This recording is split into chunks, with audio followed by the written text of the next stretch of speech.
Hello बच्चों। आज हम क्लास 12th के चैप्टर डिफरेंशियल इक्वेशंस की एक्सरसाइज को आगे कंटिन्यू करेंगे। ठीक है, तो बच्चों सबसे पहले हम करेंगे क्वेश्चन नंबर 6।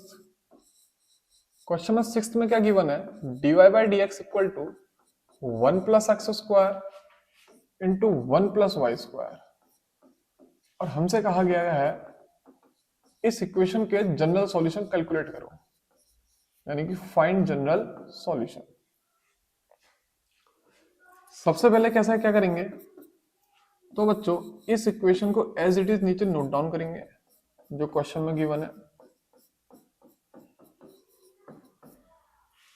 अगला स्टेप क्या होगा बच्चों, वेरिएबल को सेपरेट किया जाएगा। मेरा कहने का मतलब है y वाले सारे टर्म एक साइड होंगे और x वाले सारे टर्म एक साइड होंगे। तो इसको नीचे ले आए और इसको ऊपर भेज दिया। इतना समझ में आया। अब अगला स्टेप क्या होगा बच्चों, हम क्या करेंगे, इस इक्वेशन को इंटीग्रेट कर देंगे। तो यानी कि integration dy upon 1 plus y square equal to integration 1 plus x square dx। इतना समझ में आया बच्चों। अब ये तो डायरेक्ट क्या बनेगा, एक फॉर्मूला। ठीक है, किसका फॉर्मूला बनेगा, tan इनवर्स y का। तो integration dy upon 1 plus y square की वैल्यू कितनी आएगी, tan इनवर्स y। बच्चों 1 का इंटीग्रेशन x के रेस्पेक्ट में कितना होगा, x। और एक्स स्क्वायर का इंटीग्रेशन कितना हो जाएगा बच्चों, एक्स क्यूब अपॉन 3। और साथ में इंटीग्रेशन कांस्टेंट c जोड़ा जाएगा। तो बच्चों क्वेश्चन नंबर 6 का आंसर सबके समझ में आ गया होगा। ठीक है, एक बार आंसर मैच कर लें। ठीक बच्चों, इसका आंसर यही है। ठीक है, अब इसके बाद बच्चों हम बात करेंगे क्वेश्चन नंबर 7 की। जो क्वेश्चन नंबर 7 है वो क्या है बच्चों, y log y dx minus x d y equal to 0। इतना समझ में आया। तो कैसे करेंगे बच्चों, सबसे पहले इसको भी क्या करेंगे, वेरिएबल सेपरेट। देखो इस क्वेश्चन में भी हमने क्या करना है, जनरल सॉल्यूशन ही कैलकुलेट करना है। ठीक है, इसमें भी क्या करना है, फाइंड जनरल सॉल्यूशन। ठीक है, सबसे पहला स्टेप क्या होगा बच्चों, वेरिएबल सेपरेट। तो उसके लिए मैं क्या करूंगा, y log y dx minus x d y. पहले क्वेश्चन को क्या करा, नीचे as it is note down करा। फिर क्या करा बच्चों, y log y dx equal to x d y. यानी कि ये वाला जो टर्म है, कौन सा वाला, एक्स डी वाई, इसको कहां लेकर गया, राइट हैंड साइड। अब क्या करूंगा बच्चों, x वाले टर्म सारे एक साइड और y वाले टर्म सारे एक साइड। बच्चों यहां पर को y लिखना भूल गया था, इतना समझ में आया। तो कैसे होगा बच्चों, इस x को इसके नीचे लेकर आओ। तो क्या लिखेंगे, dx upon x equal to, और बच्चों ये पूरा टर्म इसके नीचे लेके जाओ। तो क्या आएगा, dy upon y log y। इतना समझ में आया।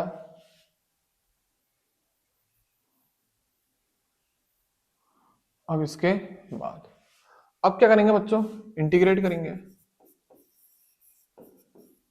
जब इंटीग्रेट किया जाएगा बच्चों क्या आएगा, integration dx upon x equal to integration dy upon y log y। इतना समझ में आया। अब बच्चों इंटीग्रेशन dx अपॉन एक्स को तो क्या लिख दोगे, log x।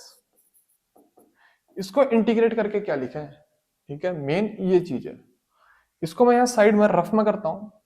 ठीक है, हमको क्या कैलकुलेट करना है, integration dy upon y log y। ठीक है, अब बच्चों ये सब्स्टिट्यूशन मेथड से होगा। सबसे पहले log y को क्या लिया जाएगा, t। इस log y को क्या लेंगे, t।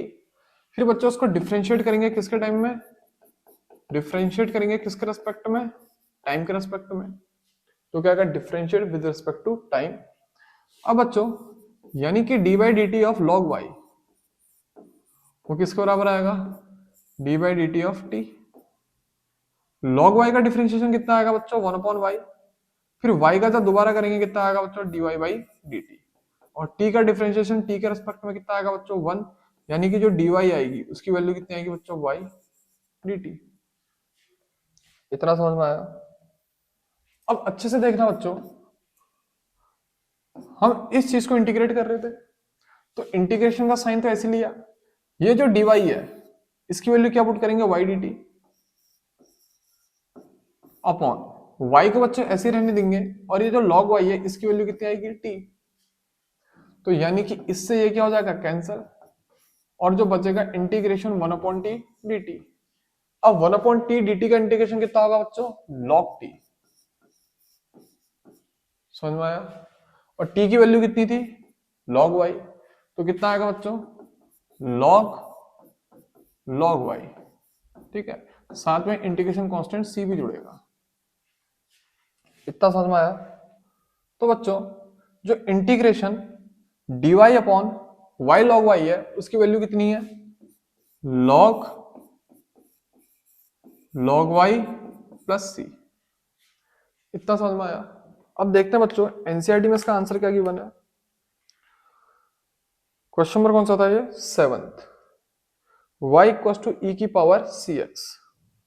बच्चों एनसीईआरटी में जो इसका आंसर गिवन है वो क्या गिवन है, y इक्वल टू e की पावर cx, ये गिवन है। ठीक है, तो इससे इसको मैच करते हैं। कैसे करेंगे, सबसे पहले क्या करेंगे, जो इंटीग्रेशन कांस्टेंट है ना बच्चों, इसको c ना लेके क्या लेते हैं, log c। इंटीग्रेशन कांस्टेंट को c ना लेके क्या ले लिया, log c, क्योंकि log c भी कोई कांस्टेंट ही होगा। अब बच्चों log x को तो ऐसे लिखो, और यहां पे प्रॉपर्टी लगा दो log a plus log b, वो क्या आएगा, log a इंटू बी। तो log तो बच्चों ऐसे ही रहेगा। इतना समझ में आया? और ये क्या आएगा, log a इंटू बी। इतना समझ में आया? एक काम करो, और आसान तरीका, इस log c को यहां ना लेके log c को यहां पे ले लो। उसका रीजन बताता हूं, क्योंकि e की पावर cx, c और x एक साथ है। ठीक है, और वो प्रॉपर्टी यहां पे ना लगा के LHS साइड लगाओ। मेरा कहने का मतलब है log a plus log b वाली प्रॉपर्टी यहां ना लगा के यहां लगाओ। ध्यान से देना बच्चों, इंटीग्रेशन 1/x dx क्या लिखा, log x। Integration dy upon y log y की वैल्यू क्या आई, log y। एक इंटीग्रेशन कांस्टेंट जोड़ना था, वो मैंने LHS साइड जोड़ा, और कितना जोड़ा, log c। अब बच्चों log y को तो ऐसे लिखा, log a plus log b की प्रॉपर्टी कितनी होगी, log ab, यानी कि log cx। अब बच्चों सबसे पहले क्या करेंगे, दोनों साइड एंटी लॉग लेंगे, तो मैं लिखता हूं टेक एंटी लॉग। तो ये तो कितना आ जाएगा बच्चों, cx, और ये कितना आ जाएगा, log y। अब बच्चों आंसर में लॉग का टर्म तो कोई है नहीं, तो एक बार और एंटी लॉग लेना पड़ेगा। तो मैं लिखता हूं टेक एंटी लॉग। बच्चों यहां पे तो कोई लॉग का टर्म नहीं है, तो ये किस में चल जाएगा, e की पावर में, यानी कि e की पावर cx। और बच्चों यहां पे लॉग का एंटी लॉग ले लेंगे तो क्या बचेगा, सिर्फ y। तो आंसर क्या आया, e की power cx equal to y, या फिर y इक्वल टू e की पावर cx। ठीक है, तो बच्चों क्वेश्चन नंबर 7th भी समझ में आ गया होगा। ठीक है, क्वेश्चन नंबर 7th भी सबके समझ में आ गया होगा। अब बात करेंगे क्वेश्चन नंबर 8th की। बच्चों क्वेश्चन नंबर 8th है, x की power 5 dy by d x equal to minus y की पावर 5। ठीक है, और इस इक्वेशन के हमको क्या निकालना है बच्चों, जनरल सॉल्यूशन।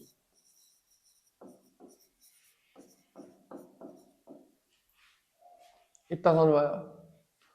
तो बच्चों सबसे पहले क्या करेंगे, वेरिएबल सेपरेट। तो उसके लिए मैं इसको नीचे ले आऊंगा, तो dy अपॉन वाई की पावर 5 इक्वल टू माइनस, बच्चों इस x की पावर 5 को नीचे लेके जाऊंगा तो कितना आएगा, अपॉन में, और ये dx को ऊपर लेके जाऊंगा तो बच्चों इक्वेशन यही बनेगी, नहीं बनेगी, dy अपॉन वाई की power 5 equal to minus dx upon x की पावर 5। क्या करा, सिंपल से वेरिएबल सेपरेट करे। अब अगला स्टेप क्या होगा बच्चों, इसको इंटीग्रेट किया जाएगा, तो हम लिखेंगे इंटीग्रेट। इंटीग्रेशन करेंगे तो बच्चों क्या आएगा, इंटीग्रेशन dy अपॉन वाई की power 5 equal to minus times of integration dx upon x की पावर 5। इतना समझ में आया?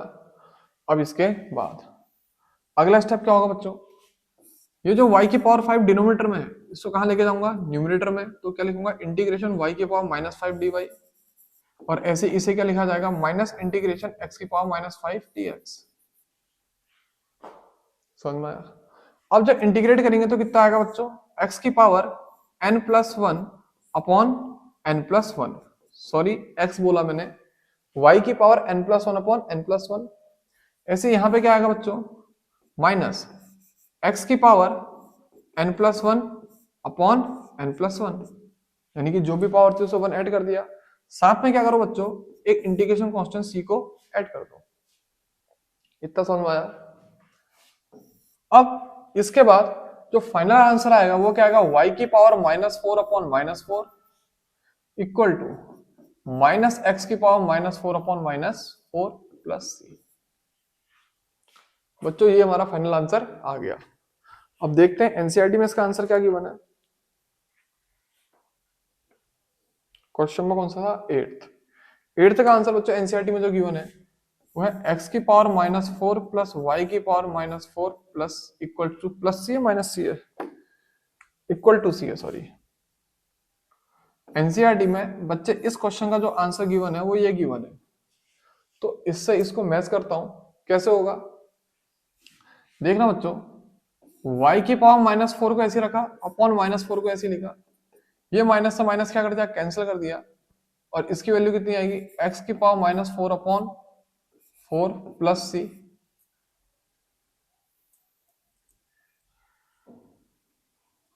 अगला स्टेप क्या होगा बच्चों, एक काम करो, 4 को एलसीएम ले लो, ठीक है, तो ये कितना आएगा, -y की power -4 upon 4 equal to x की पावर -4 प्लस 4c अपॉन 4। बच्चों ये 4 और ये 4 क्या कर गया, कैंसिल कर गया। x और y दोनों एक ही साइड है और दोनों का जो कोफिशिएंट है वो क्या है, पॉजिटिव, तो इस वजह से मैं इसको यहां से यहां लेके जाता हूं, तो ये क्या आएगा, x की पावर -4 प्लस y की पावर -4, और ये जो 4c है उसको यहां से यहां ले आता हूं, तो ये कितना आ जाएगा, -4c। ये भी क्या है बच्चों, कोई कांस्टेंट ही है, इसको कोई नया कांस्टेंट c ले लेते हैं, और ये किसके बराबर आएगा, x की पावर -4 प्लस y की पावर -4। तो बच्चों आंसर आ गया, ठीक है। ये आंसर भी सही था, ये आंसर कोई गलत नहीं है, ठीक है, लेकिन एनसीईआरटी में जो लास्ट में आंसर शीट दे रखी है उससे इस आंसर को क्या करवाया, मैच करवाया। अब इसके बाद बच्चों बात करेंगे क्वेश्चन नंबर 9 की। ये थोड़ा सा अच्छा सवाल है बच्चों, जो dy बाई डी एक्स आएगी वो दे रखी है हमको किसके बराबर, साइन इनवर्स x के बराबर, और हमको क्या बोला है, इसके जनरल सॉल्यूशन निकालो, फाइंड जनरल सॉल्यूशन। अब बच्चों सबसे पहले क्या करेंगे, वही वेरिएबल सेपरेट करेंगे, तो सबसे पहले मैंने dy by d x equal to sine inverse x लिखा, ठीक है। तो बच्चों जो dy की वैल्यू आई वो कितनी आई, साइन इनवर्स x dx। अब क्या करेंगे बच्चों, सीधे सीधे इंटीग्रेट करेंगे, तो बच्चों जब इसको इंटीग्रेट करोगे एलएचएस साइड क्या लिखोगे, इंटीग्रेशन ऑफ dy, और आरएचएस साइड क्या लिखोगे, integration of sine inverse x dx। बच्चों इसका इंटीग्रेशन तो सीधे सीधे कितना हो जाएगा, y। अब मेन है ये इनवर्स का इंटीग्रेशन कैसे होगा, ठीक है। बच्चों इसमें लगेगी इंटीग्रेशन की प्रॉपर्टी बाय पार्ट्स, ठीक है। मैं इस इंटीग्रेशन को साइड में रफ में लिख के दिखाता हूं, तो क्या लिखेंगे बच्चों, let i equals to integration sine inverse x dx। अच्छे से सीखना, ठीक है बच्चों। इसको मैं 1 into sine inverse x dx भी तो लिख सकता हूं, कोई फर्क थोड़ी पड़ेगा। अब प्रॉपर्टी याद करो बच्चों किसकी, आइलेट की, ठीक है। तो जो साइन इनवर्स है वो क्या होगा, फर्स्ट फंक्शन, तो इसमें जब बाई पार्ट्स लगेगा साइन इनवर्स x तो क्या बन जाएगा बच्चों, फर्स्ट फंक्शन, और इंटीग्रेशन किसको करेंगे, सिर्फ 1 को, ठीक है। फिर minus integration D by d x क्या होगा बच्चों, साइन इनवर्स x, फिर इंटीग्रेशन किसको करोगे, 1 को, और इस पूरे को एक ब्रैकेट में क्लोज करके लास्ट में फिर से क्या लिखोगे, dx। इतना समझ में आया। अब बच्चों साइन इनवर्स x तो ऐसे ही रहेगा, इस 1 का इंटीग्रेशन कितना होगा बच्चों, x, माइनस इंटीग्रेशन बच्चों साइन इनवर्स x का इंटीग्रेशन, सॉरी डिफरेंशिएशन कितना होता है, 1 upon under root 1 minus x square. ठीक है। अब 1 का इंटीग्रेशन कितना आएगा बच्चों, x dx, समझना, इस 1 का इंटीग्रेशन x लिखा और ये dx को फिर ऐसे लिखा। इतना समझ में आया बच्चों। तो जो i की वैल्यू आई वो कितनी आएगी, sine inverse x into x minus integration x upon under root 1 minus x square dx। इतना समझ में आया बच्चों। अब आगे इंटीग्रेट करने का तरीका, i को तो ऐसे लिखेंगे, साइन इनवर्स x भी ऐसे लिखा जाएगा, x भी ऐसे लिखा जाएगा। मैं क्या करूंगा बच्चों, इस 1 माइनस एक्स स्क्वायर को पूरे को क्या ले लेता हूं, t लेट कर लेता हूं, ठीक है। तो क्या लिखा जाएगा, 1 upon under root t d t upon minus 2x, और ये x यहीं पे आएगा, ठीक है। अब हो सकता है किसी बच्चे को कंफ्यूजन हो कि इससे ये स्टेप कैसे आया, तो उसके लिए बच्चों साइड में एक बार रफ में और करके दिखा देता हूं। देखो हम क्या लिख रहे हैं, integration x upon under root 1 minus x square dx, ठीक है। तो बच्चों सबसे पहले 1 माइनस एक्स स्क्वायर को क्या ले लो, t। अब इसको जब डिफरेंशिएट करेंगे किसके रेस्पेक्ट में, t के रेस्पेक्ट में, तो क्या लिखा जाएगा, d by d t of 1 minus x square equal to d t by d t. बच्चों 1 का डिफरेंशिएशन कितना आएगा, 0, एक्स स्क्वायर का कितना आएगा, 2 times of x dx by dt, और dt बाई dt की वैल्यू कितनी होगी बच्चों, 1। तो जो dx की वैल्यू आएगी वो कितनी आएगी, dt अपॉन माइनस 2x। तो समझना, इसको क्या लिखेंगे बच्चों, x तो ऐसे रहेगा, इस पूरे की वैल्यू कितनी आएगी, t, तो इसको क्या लिखेंगे, under root t. 1 minus x square को क्या लेट किया था बच्चों हमने, t, तो क्या लिखेंगे, अंडर रूट टी, और dx की वैल्यू कितनी आएगी, dt अपॉन माइनस 2x। इतना समझ में आया। अब क्या करेंगे बच्चों, इस x से इस x को क्या कर देंगे, कैंसिल। तो जो i की वैल्यू आएगी वो कितनी आएगी, साइन इनवर्स x से किसको मल्टीप्लाई करेंगे, x से। बच्चों इस -2 को अगर बाहर ले आऊं तो माइनस माइनस क्या होगा, पॉजिटिव, और ये कितना आएगा, प्लस 1 अपॉन टी। और ये जो t की पावर अंडर रूट, मतलब अंडर रूट टी जो डिनोमिनेटर में, इसको कहां लेके जाता हूं, न्यूमिनेटर में। ये डिनोमिनेटर में t की पावर प्लस 1/2 था, ऊपर जाके कितना हो जाएगा, माइनस 1/2 dt। समझ में आया। तो i की वैल्यू बच्चों साइन इनवर्स x तो ऐसे लिखा जाएगा, x भी ऐसे लिखा जाएगा, 1/2 भी साथ में ऐसे आएगा, ठीक है। अब t की पावर माइनस 1/2 को जब इंटीग्रेट करेंगे कितना आएगा, t की power minus 1/2 plus 1 upon minus 1/2 plus 1, साथ में इंटीग्रेशन कांस्टेंट c भी जोड़ा जाएगा। थोड़ा सा क्वेश्चन लेंदी है, ठीक है। वैसे जिस बच्चे ने इंटीग्रेशन को अच्छे से पढ़ा होगा तो बाय पार्ट्स में बहुत बार साइन इनवर्स या फिर मतलब इनवर्स के हमने इंटीग्रेशन कर सीखी है, ठीक है। तो उसको यहाँ पे कोई दिक्कत नहीं हो रही होगी। तो ये कितना आएगा बच्चों, साइन इनवर्स x तो ऐसे रहेगा, साथ में x ऐसे रहेगा, तो बच्चों ये कितना आएगा, 1/2, t की पावर माइनस 1/2 प्लस 1 कितना आएगा बच्चों, t की पावर 1/2, और ये भी कितना आ जाएगा, 1/2 प्लस c। बच्चों 2 से 2 कैंसिल हो जाएगा, और लास्ट स्टेप क्या करेंगे, t की वैल्यू पुट करेंगे, और t की वैल्यू क्या लेट करी थी हमने, 1 माइनस एक्स स्क्वायर। तो जो फाइनल आंसर आएगा वो क्या आएगा, i equals to sine inverse x, बाहर से x प्लस t की वैल्यू पुट करी जाएगी, यानी कि 1 माइनस एक्स स्क्वायर, इसकी पावर 1/2 था, तो क्या लगा दिया बच्चों, पूरा अंडर रूट। अब इसके बाद यानी कि बच्चे इसका जो आंसर आएगा वो क्या आएगा, y equals to x sine inverse x, इस x को मैंने पहले लिख लिया, plus under root 1 minus x square plus c। अब आंसर देखते हैं बच्चों, एनसीईआरटी में इसका क्या गिवन है, y equals to x sine inverse x plus under root 1 minus x square plus c। बच्चों एनसीईआरटी में भी इसका आंसर यही गिवन है।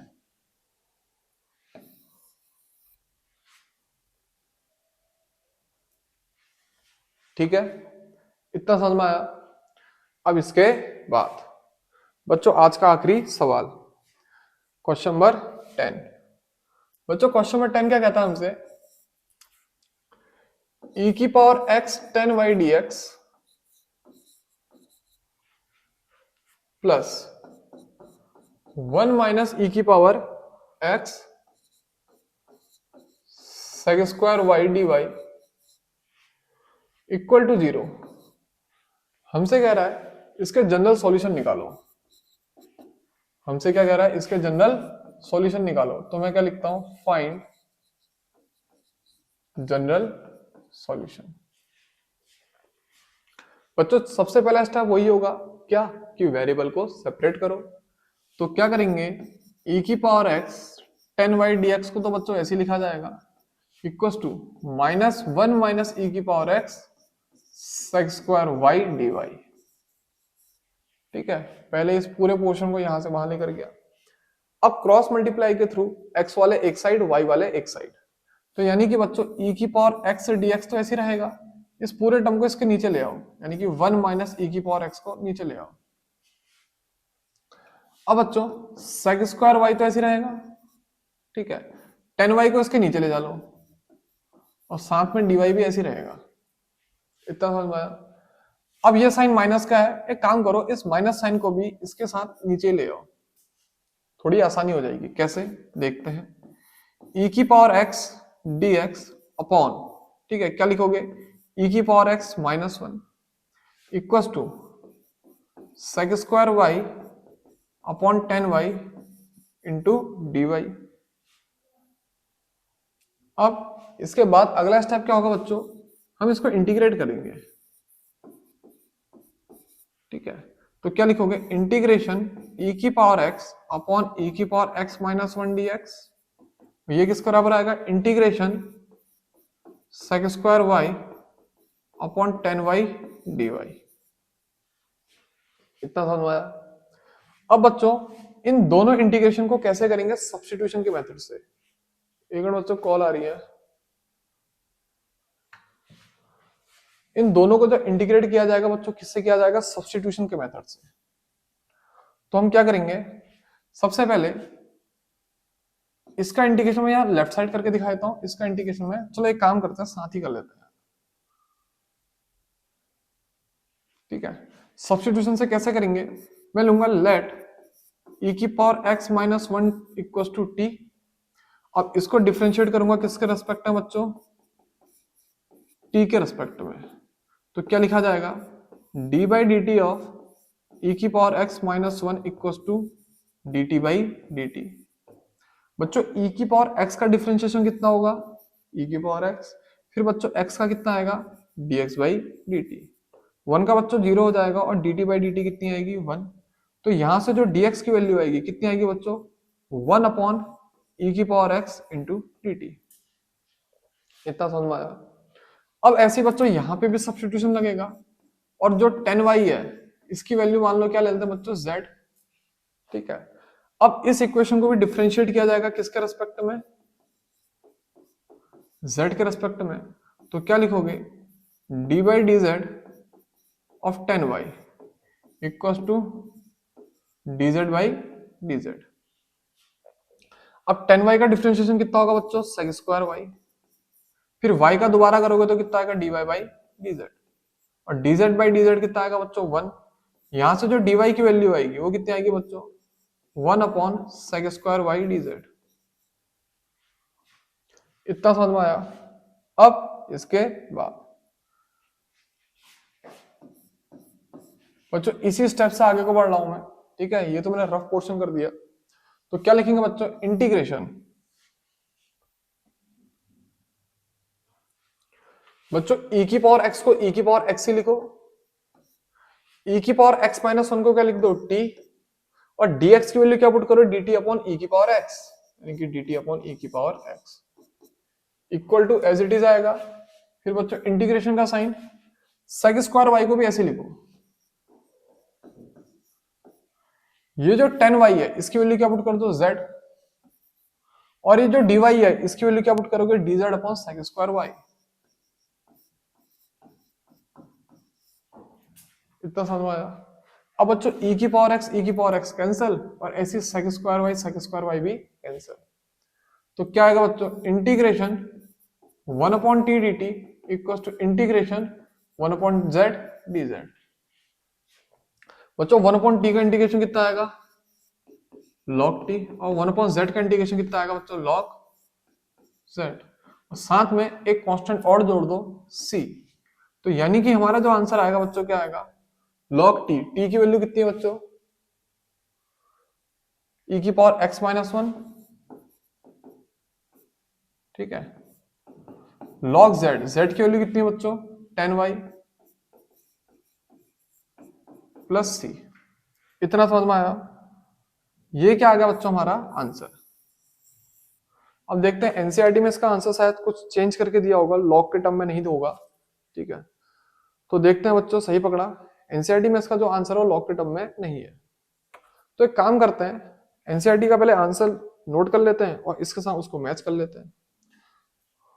बच्चों एनसीईआरटी में जो इसका आंसर गिवन है वो क्या गिवन है,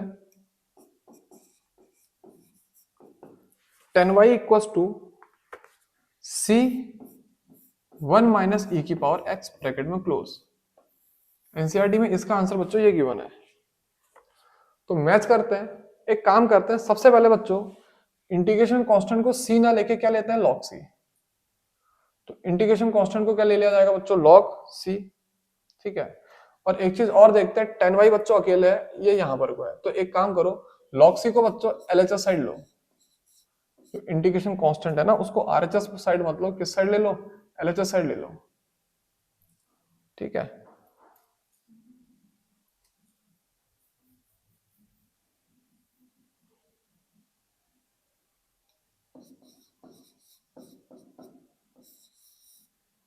इतना समझ में आया। अब देखो बच्चों यहाँ पे प्रॉपर्टी लगी कि log a plus log b क्या होता है, log ab। तो क्या लिखेंगे, log a b, ठीक है, log a plus log b, log a b equal to क्या लिखा जाएगा बच्चों, log 10y। अब दोनों साइड क्या ले लो बच्चों, anti log, take anti log. तो बच्चों जब एंटी लॉग लेंगे, लॉग हट जाएगा, क्या आएगा 10y, और बच्चों यहां से भी लॉग हट जाएगा तो क्या आएगा, c ब्रैकेट में 1 माइनस e की पावर x, ठीक है। तो बच्चों आज के लिए इतना ही, बाकी के क्वेश्चन कल कंटिन्यू करेंगे।